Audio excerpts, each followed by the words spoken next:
যুদ্ধে অংশগ্রহণ করার সুযোগ আমার জীবনে হয়েছিল। ভারতে যেতে হয়নি বড় ভাইদের সাথে। দেখেছিলাম সেই সময় বাংলাদেশের মানুষকে কেউ দমিয়ে রাখতে পারে না, স্বাধীনতা ছিনিয়ে নেওয়া হয়েছিল। আবার জুলাইতে এসে দেখলাম কিভাবে আমাদের এই রক্তিম সূর্যকে স্তমিত করতে চেয়েছিল ফ্যাসিস্ট দল আওয়ামী লীগ। সেখান থেকে আমাদের নবপ্রজন্ম জেনারেশন জিরা সকলে মিলে আজকে আবারও আমরা বাংলাদেশকে ফিরে পেয়েছি। শ্রদ্ধা ভরে স্মরণ করছি শহীদদের। এই শহীদের আত্মহতি কখনো ফেরত যাবে না। আজকে এখানে দুজন শহীদ উপস্থিত হয়েছিলেন এবং তারা এখান থেকে আপনাদের কাছ থেকে সম্মাননা নিয়ে গিয়েছে। স্মৃতিতে রয়েছে আপনাদের ওয়াসিমের কথা, রয়েছে আনাসের কথা, রয়েছে মুগ্ধুর কথা, সাহিবের কথা, শত শত শহীদানের কথা। এই শহীদের রক্তের উপরে দাঁড়িয়ে আজকে আবার আগামীর বাংলাদেশ গড়ার পথে নিয়ে এগিয়ে যাচ্ছেন আমাদের প্রধানমন্ত্রী জনাব তারেক রহমান। আজকে এই পলিটেকনিক ইনস্টিটিউটে এসে আমি অনেক কিছু জানতে পারলাম। আজকে আমার আসার কথা ছিল না। আমার কুষ্টিয়া ইউনিভার্সিটিতে বিশাল প্রোগ্রাম ছিল। ছাত্রদলের প্রেসিডেন্ট রাকিব অনেকটা জোর করে আমাকে আটকে রেখেছে এবং আমাকে ভার্চুয়ালি বক্তৃতা দিতে হয়েছে কুষ্টিয়া ইসলামিক ইউনিভার্সিটির নবীনগড় অনুষ্ঠানে। আমি এসে অত্যন্ত কৃতার্থ হয়েছি যে এই প্রতিষ্ঠানটি এই দুর্বলতাগুলো সম্পর্কে আমার আগেই জানা উচিত ছিল। বলতে হয় কারিগরি শিক্ষা, এই শিক্ষাকে সবচেয়ে বেশি গুরুত্ব দিয়েছেন মাননীয় প্রধানমন্ত্রী জনাব তারেক রহমান সাহেব।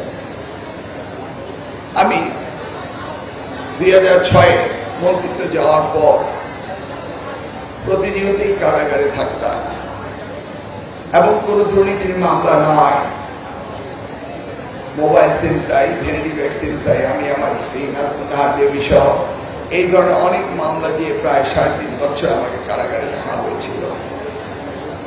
বেরিয়ে আসার পর ভাবলাম সময়টা কাজে লাগায় একটি পিএইচডি করার চেষ্টা করলাম এবং আমার গবেষণা উপাত্ত ছিল উচ্চতর শিক্ষা বাংলাদেশে, হায়ার এডুকেশনে বাংলাদেশে কি করা যায়। যেহেতু 5টি বছর দেশমাতা বেগম খালেদা জিয়ার সাথে শিক্ষা প্রতিমন্ত্রীর দায়িত্বে ছিলাম। আমার থিসিসের প্রায় 30% কাজ শেষ হওয়ার পরে আমি 2015 সালে 2রা জুন ওনার সাথে দেখা করলাম লন্ডনে গিয়ে। আমার থিসিসের উপাত্তর কথা বলার পর তিনি হেসে দিয়ে বললেন, হায়ার এডুকেশনে গবেষণা করে বাংলাদেশে তো বেকারত্বের কারখানা বানাবেন, তার চেয়ে ভালো আপনার গবেষণা উপাত্ত চেঞ্জ করে কারিগরি শিক্ষায় নিয়ে। অনেকটা ঘাবড়ে গেল। প্রায় 30% কাজ শেষ হয়ে গেল, এরপর আমাকে টপিক চেঞ্জ করতে হবে। কিন্তু ভাবতেও পারিনি 2015 সালের জুন মাসের 2 তারিখের রাত্রে তিনি আমাকে নিজ কলমে হায়ার এডুকেশনের জায়গাটি কেটে লিখে দিলেন Tibet, human capital and socio-economic development in Bangladesh through technical and vocational education and training.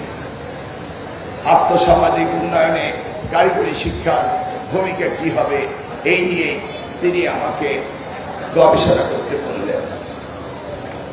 আমি জানতাম না যে আমাদের প্রিয় নেতা আজকের প্রধানমন্ত্রী জনাব তারেক রহমান এত ভিশনারি একটি বিষয়কে তিনি লালন করছিলেন যে বাংলাদেশে এই কারিগরি শিক্ষার বিপ্লব আনতেই হবে। সেই জন্য তিনি আমাকে তৈরিও করছিলেন। আবার আল্লাহর রহমতে শিক্ষা মন্ত্রণালয়ের দায়িত্ব পেলাম। তিনি বাজেট ঘোষণা করলেন, বললেন আমি জিডিপির 5% বাজেট দেব পর্যায়ক্রমে। ডেকে বললেন সবচেয়ে প্রায়োরিটি হবে টিবেট অর্থাৎ technical and vocational This is